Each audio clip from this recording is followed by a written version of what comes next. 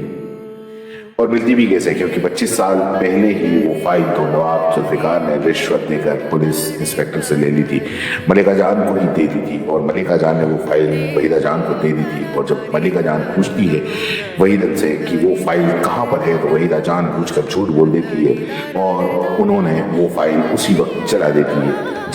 یہ بتا دیتی ہے۔ ملکہ جان یہ سن کر چین کی سانس لیتی ہے، کیونکہ انہیں لگا کہ اب جب فائل جل چکی ہے تو کیس کبھی کھلے گا ہی نہیں۔ پھر ایک دن وحیدہ ان کے صاحب کو ان کی بیٹی شمع کے ساتھ میں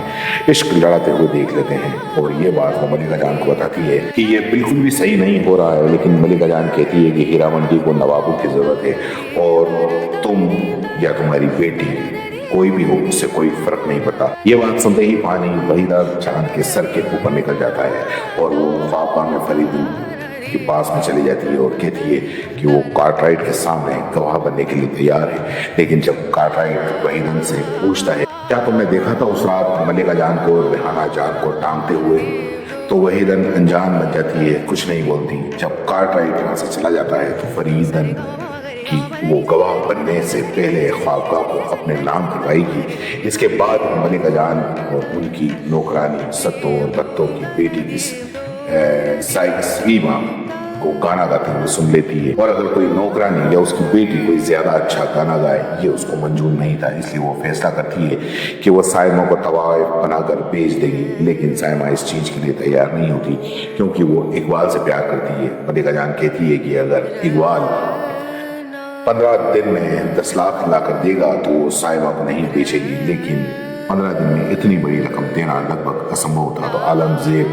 جو کہ سائمہ کی دوست تھی وہ ملکہ جان سے کہتی ہے کہ اگر سائمہ اقبال کو ہی دوسرے سے شادی کرنے دیں تو اس کی نت اترائی کرے گی، نت اترائی کے لیے تیار ہو جائے گی، یعنی کہ طوائف بننے کے لیے تیار ہو جائے گی۔ ملکہ جان کی یہ بات مان لیتی ہے۔ عالم زیب کی نت اترائی کے لیے بڑے بڑے نوابوں کو شاہی محل میں بلایا جاتا ہے، لیکن جب عالم زیب کی آنے کی باری ہوتی ہے تو بپو جان دیکھتی ہے کہ عالم زیب تو اس کے کمرے میں ہے ہی نہیں۔ اس بات کا ملکہ جان کو بہت بڑا دھکا لگتا ہے، اور ہیرا منڈی میں پہلی بار ایسا ہو رہا ہوتا ہے کہ نوابوں کے بنا محفل کے نوابوں کو بنا محفل کیے ہی وہاں سے واپس جانا ہوتا ہے۔ پتہ چلتا ہے کہ فریدہ نے تاجدار کے نام سے نقلی خط عالم زیب کو بھجوایا، جس میں لکھا تھا کہ وہ اس کے گھر پر آ جائے۔ اس لیے عالم زیب تاجدار کے گھر چلی جاتی ہے، جہاں پر تاجدار کہتا ہے کہ اس نے ایسا کوئی خط نہیں لکھا، لیکن کیونکہ رات کا وقت تھا اور دونوں ایک دوسرے سے محبت بھی کرتے تھے تو تاجدار عالم زیب کو اس کے گھر میں رکھ لیتا ہے، اور نواب بلوچ کو بتاتا ہے کہ اس کے دوست کی بہن ہے جو کہ کچھ دنوں کے لیے یہاں پر رہے گی۔ دیکھتے ہی دیکھتے کچھ دن پورا 1 مہینے میں بدل جاتے ہیں، اور نواب بلوچ پوچھتے ہیں کہ مجھے پوری اصلیت بتاؤ کہ لڑکی کون ہے۔ وہ بتاتا ہے کہ یہ ملکہ جان کی بیٹی عالم زیب ہے، اور وہ دونوں ایک دوسرے سے بہت زیادہ محبت کرتے ہیں۔ نواب بلوچ یہ سن کر تاجدار کو اس کے گھر سے بے دخل کر دیتے ہیں، لیکن تاجدار کے نام پر امرود کی حویلی تھی جو اس کی ماں نے اس کے نام کر رکھی تھی، تو وہ دونوں وہاں پر جا کر رہنے لگتے ہیں۔ اسی حویلی میں تاجدار باغیوں کے ساتھ میں مل کر آگے کیا کرنا ہے اس کا پورا پلان بناتا ہے۔ دوسری طرف ہیرا منڈی میں وحیدہ جان پولیس جنرل ڈرسن کے لیے مجرا کرنے کے لیے جا رہی ہوتی ہے، اور اس کے ساتھ ہوتی ہے بپو جان۔ جنرل ڈرسن مجرے کا پورا مزہ اٹھا رہے ہوتے ہیں، لیکن تبھی بپو جان اپنے حسن سے جنرل ڈرسن کو وہاں سے بھگا لے جاتی ہے، اور یہ بات وحیدہ کو بالکل بھی ہضم نہیں ہوتی، اور اسی غصے میں وحیدہ اس کا سامان لے کر اور فریدہ وحیدہ سے فائل کی مانگ کر رہی ہوتی ہے، اسے سنبھال کر رکھی ہوئی ہوتی ہے۔ یہ سنتے ہی فریدہ وحیدہ جان سے وہ فائل شاہی محل میں جہاں اس نے زمین میں گاڑ رکھی تھی وہاں سے وہ لے کر آنے کے لیے کہتی ہے۔ فریدہ انجان میں فائل اس کو دے دیتی ہے، اور وہ کہتی ہے کہ وہ ملکہ جان کو پوری طریقے سے برباد کر دے۔ وہیں بپو جان نے جنرل ہینڈرسن کو اس لیے اپنے حسن کے جال میں پھنسایا تھا کیونکہ وہ برٹش گورنمنٹ کے سیکریٹ جاننا چاہتی تھی، جس سے کہ سیکریٹ باغیوں کو وہ بتا سکے۔ بپو جان کو جنرل ڈرسن کے ساتھ رہ کر بہت ساری باتیں پتہ چلتی ہیں، جس میں سب سے خاص بات یہ تھی کہ برٹش ہتھیاروں کا ایک کنٹینمنٹ لاہور لایا جا رہا ہے، اور یہ بات بھی ان باغیوں کو وہ بتا دیتی ہے۔ وہ سب مل کر ایک پلان بناتے ہیں کہ وہ ہتھیار چرا لیں گے اور برٹش کے خلاف استعمال کریں گے۔ جب یہ سارے باغی وہ ہتھیار چرانے کے لیے جاتے ہیں تو ان میں سے ایک انہیں دھوکہ دے دیتا ہے، جس کی وجہ سے وہ مصیبت میں پڑ جاتے ہیں، لیکن جیسے تیسے پھر بھی وہ وہاں سے بچ کے نکل جاتے ہیں۔ اسی بیچ ملکہ جان کچھ دنوں کے لیے نواب ذوالفقار کے پاس میں جاتی ہے، جس سے کہ وہ فریدن جان کے خلاف کچھ ایسی چیزیں نکلوا سکے جس کا استعمال کر کے وہ اسے بلیک میل کر سکے۔ اور نواب ذوالفقار اپنے کنفیشن کو یوز کر کے پتہ لگا لیتے ہیں کہ فریدن جان نے بہت سے لوگوں کو لوٹا ہے اور فراڈ کیے ہیں، ان کے خلاف بہت سارے مقدمے چل رہے ہیں۔ ملکہ جان یہ ثبوت لے کے فریدن کے پاس میں آتی ہے اور کہتی ہے کہ اگر انہوں نے ریحانہ کی فائل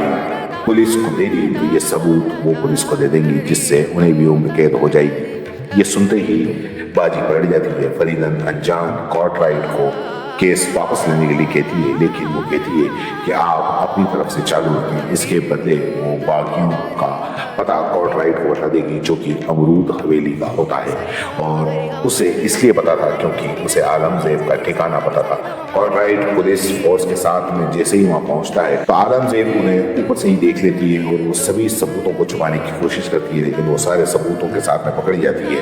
پھر پولیس نواب بلوچ اور تاجدار کو پولیس اسٹیشن بلاتے ہیں۔ تاجدار سے پوچھتے ہیں کہ کیا تم اس لڑکی کے ساتھ میں ملے ہوئے ہو؟ تو تاجدار منع کر دیتا ہے کیونکہ حامد صاحب نے کہا تھا کہ تمہارے لیے دیش زیادہ قیمتی ہے یا تمہاری محبت۔ کسی بھی محبت سے اوپر تاجدار نے دیش کو رکھا۔ اب عالم زیب جیل میں بند تھی، اس کو چھڑانے کے لیے ملکہ جان وہاں پر جاتی ہے اور کورٹ رائٹ کو موقع مل چکا تھا ملکہ سے بدلہ لینے کا۔ ملکہ جان کورٹ رائٹ کے پیسے جیور سب کچھ دیتی ہے، لیکن کورٹ رائٹ نہیں مانتا اور کہتا ہے کہ اسے ملکہ جان کی عزت چاہیے، اور اس کے بعد کورٹ رائٹ 4 پولیس والوں کے ساتھ میں مل کے ملکہ جان کی عزت لوٹتا ہے اور فائنلی عالم زیب کو جیل سے چھوڑ دیتا ہے۔ پھر کچھ دنوں کے بعد میں تاجدار اس کی دادی کے ساتھ میں ہیرا منڈی جاتا ہے عالم زیب کا ہاتھ مانگنے کے لیے، اور آخر میں ملکہ جان جیسے تیسے مان جاتی ہے اور شادی کی تیاریاں شروع کرتی ہے، لیکن نواب بلوچ کو یہ منظور نہیں تھا اس کے خون میں کسی طوائف کا خون ملے، اس لیے وہ کورٹ رائٹ کو فون کر کے بتاتا ہے کہ اس کا بیٹا ایک باغی ہے اور اس کو پکڑ لیا جائے، جس کے بعد کورٹ رائٹ تاجدار کو بہت زیادہ ٹارچر کرتا ہے اور سارے باغیوں کا نام بتانے کے لیے تاجدار کو مجبور کرتا ہے، لیکن تاجدار کچھ نہیں بتاتا۔ وہ انقلاب زندہ باد کے نعرے لگاتے ہوئے آخری کار جیل میں ہی دم توڑ دیتا ہے۔ وہیں دوسری طرف جنرل ڈرسن ایک اسپیچ دے رہے ہوتے ہیں جس میں بیبو جان بھی بیٹھی ہوئی ہوتی ہے، اور بیبو جان فیصلہ کرتی ہے کہ وہ سب کے سامنے جنرل ڈرسن کو گولی مار دے گی، اور وہ ایسا ہی کرتی ہے، جس کے بعد پولیس اس کو پکڑ لیتی ہے اور اگلے دن برٹش گورنمنٹ بیبو جان کو پھانسی پر لٹکانے کا آرڈر دیتی ہے۔ اور اب تک سب کو سمجھ میں آ گیا تھا کہ اب آپس میں لڑنے کا وقت نہیں ہے، بلکہ آپس میں مل کر کچھ کر گزرنے کا وقت ہے، اور جو اصلی دشمن ہے یہ برٹش گورنمنٹ ہے، اور ہیرا منڈی کی ساری طوائف فیصلہ کرتی ہیں کہ وہ مل کر اس برٹش سرکار کے خلاف ایک مورچہ نکالیں گے۔ تبھی استاد ایک پرستاؤ لے کر عالم زیب کے پاس میں آتا ہے اور کہتا ہے کہ وہ مارچ والے دن کورٹ رائٹ کو تمہارے پاس میں بھیجے گا، کیونکہ کورٹ رائٹ کو اس کے ساتھ میں سمبند بنانا ہے۔ اور استاد عالم زیب کو ایک بندوق دیتا ہے اور کہتا ہے کہ جب کورٹ رائٹ اس کے پاس آئے تو اسے گولی مار دینا، جس سے کہ اس کا تاجدار کا بدلہ پورا ہو جائے گا۔ اور عالم زیب ایسا ہی کرتی ہے اور کورٹ رائٹ کو گولی مار دیتی ہے۔ ادھر برٹش گورنمنٹ بیبو جان کو گولی مار دیتی ہے، اور بیبو جان پہلی طوائف بنتی ہے جو دیش کے لیے شہید ہوئی۔ تو یہ طوائفوں کی کہانی ہے جس کے اندر دیش بھکتی بھی ہے اور طوائف اور نوابوں کا میل ملاپ بھی ہے۔ وہ طوائف جنہوں نے بھارت دیش کی آزادی میں ان کا بھی کچھ حصہ تھا، لیکن طوائف ہونے کی وجہ سے سبھی لوگوں نے ان کا یہ بلیدان، ان کی یہ شہادت بھلا دی۔ مجھے امید ہے کہ آپ کو یہ کہانی اچھی لگی ہوگی۔ آپ کو یہ کہانی کیسی لگی آپ نیچے کمنٹ باکس میں ضرور بتائیں، اور اگر اس میں کچھ سدھار کی گنجائش ہو تو وہ بھی بتائیں۔ دھنیہ واد۔